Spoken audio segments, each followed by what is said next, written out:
Today's Thursday, and Lowell and I are going to take off and go looking for some smallmouth. It's still a post-spawn period.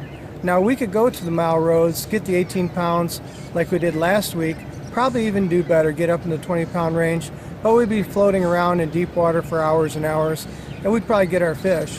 That's fine, but we wouldn't learn much.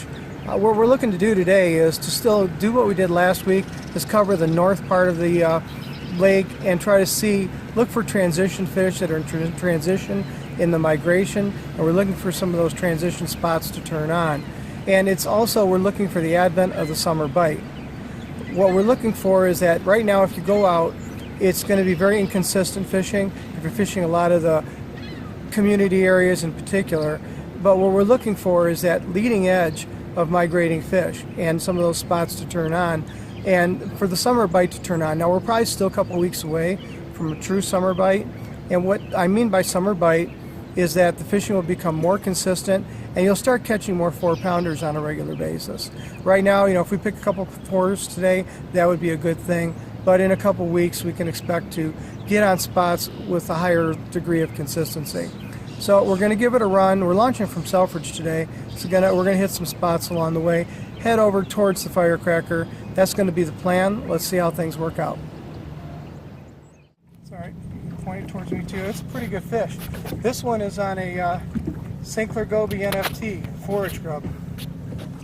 Nice. Nice. It's my first one. He's not that big.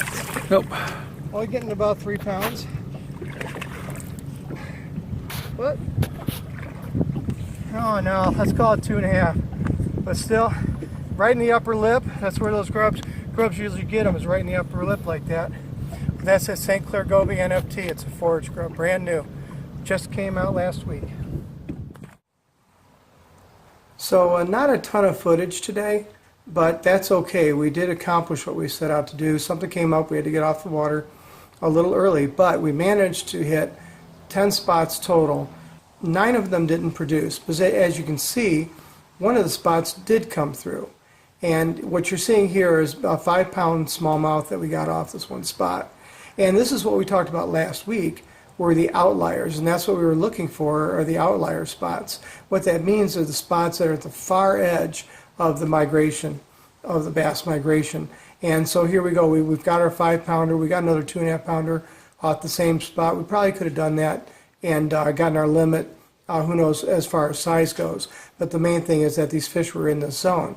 What the zone is basically the junction between the channel water coming in and the stable lake water. So you've got an area there where the two kind of come together. And you got to play with the spots to try to find out exactly where these bass have migrated to. But what we do know is they really haven't made it up into the channel system yet. Still finding more white bass up in that area, and we weren't very successful the closer we got to the channels. But when we got a little farther away from the channels and a little bit more in the lake, where you still have channel water coming in, that's where we found these fish. And I expect if we kept at it all day, we could probably duplicate that success on other spots that are very much like that. So I hope that helps for this going into this weekend. Everybody have a good 4th of July, and thanks for looking at stclairreport.com.